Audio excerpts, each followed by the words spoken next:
talk about one of my favorite ways to set the groundwork for raising kind kids, and that is building a strong family identity. So the reason why we build a strong family identity is for a lot of reasons.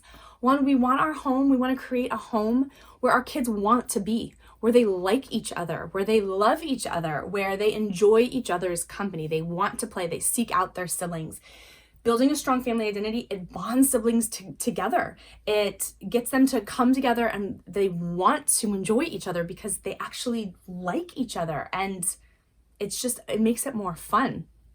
It also squashes sibling rivalry and sibling competition. When our kids feel like they need to compete with their sibling for our attention or for our time or for our love, they are not going to then be able to be kind.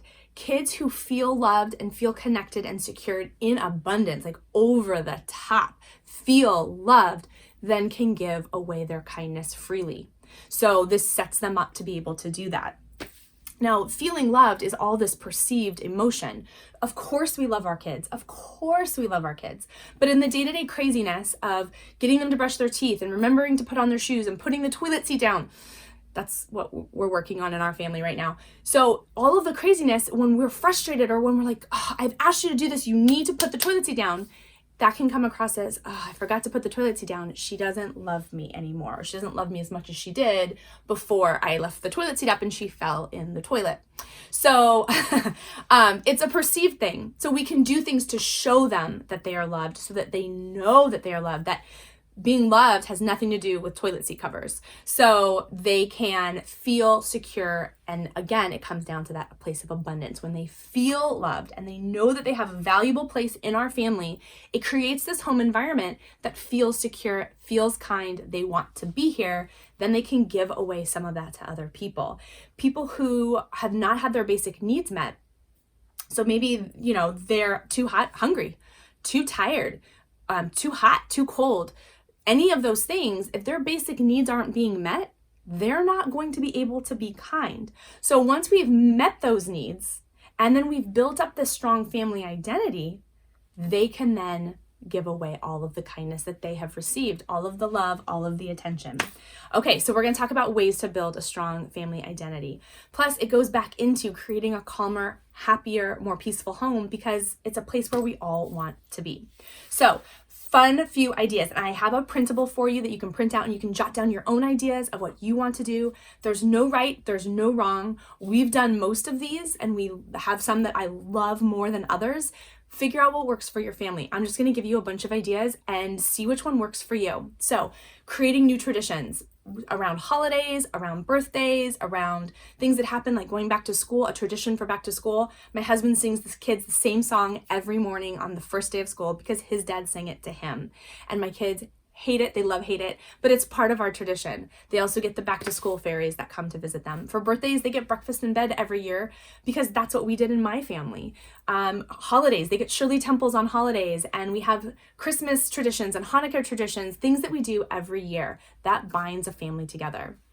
There are also rituals, things you do that have nothing to do with holidays that you just do as often as you can. So things like Taco Tuesday night, we do dance parties in the kitchen with glow sticks. We have a special way of saying goodbye to each other. We have a special kiss that we did when our kids were really little, or we would, instead of turning out the lights, they get to blow out the lights. So little rituals, little things that everybody does in the family and connects you together. We also have family date nights. So my husband and I have our date nights. We do the date nights too as a family. And so you've got to figure out what works best for your family, what your family's interests are. It depends on ages and age range and, what everybody's interested in. In our family, we love to read. And so our favorite date night is a used bookstore, and we all wander and follow each other around and find a book, and we always get ice cream together. So it's ice cream and a used bookstore, and that's our family date night. And we love it. We all cherish it. You can also find some family hobbies, so something that everybody is into. So maybe something physical like hiking or a new sport, or we've tried disc golfing. My kids and hubby love it way more than me, but it's something that we can all do together.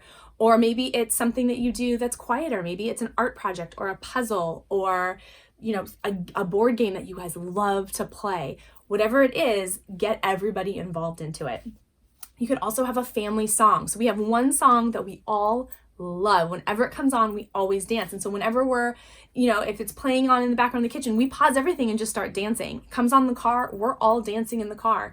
We request it at weddings and bar and bat mitzvahs. We love this song. It's ours that we have together. We also have a family handshake. I'm not allowed to show you. My kids made me promise, but we have a family handshake. And when we're holding hands in a parking lot, we can just quietly do it. And it just communicates to the other person, I love you. That's how it's set up, and nobody else knows about it, just us, and nobody can tell that we're doing it, but we can communicate back and forth just with a special kind of handshake, and it's really, really kind of sweet, and I love it. That's one of my favorite ones. We also leave each other little love notes, so under pillows, when my husband goes out of town or when I go out of town for work, we leave each other little love notes and things just to find for each other. And then we also have a bucket list, and I'm going to give you this printable as well. So we came up with a list of things that we want to do together as a family to explore an adventure. It could be big, like a vacation. It could be a local hike. It could be we want to go blueberry picking. We wanted to maybe go hike to a waterfall. Whatever is interesting to your family, an RV trip to Yosemite they've wanted to do for years. It's on our bucket list. One day we will get to it. So create a bucket list of things that you want to do together as a family. It creates this special identity, this connection as a family that they feel part of. They are secure. They know that these are their people. We are their peeps. It is a safe space. It is a kind environment. They want to go on our family date nights. They don't need to compete with one another to get our time because we're doing it all together. Now, in the last module, I'm going to share with you how to really, really, really make sure that your kids know that they are loved in a really unique and special way. And it really tampers down the sibling rivalry and the sibling jealousy. And the reason why that's so critical for raising kind kids and why it's part of this setting the groundwork, setting your family up for success. Again, kids who do not feel like they need to compete for your time and your attention, they have tons of it for themselves. They feel like in abundance. They feel love, not just that they know it. We can say, I love you. This is a special kind of way to do it. So they feel that they are loved because then they can give it away. They can give their kindness away to other people and they're not needing to hoard it for themselves. It's a really powerful thing. And I can't wait to share it with you.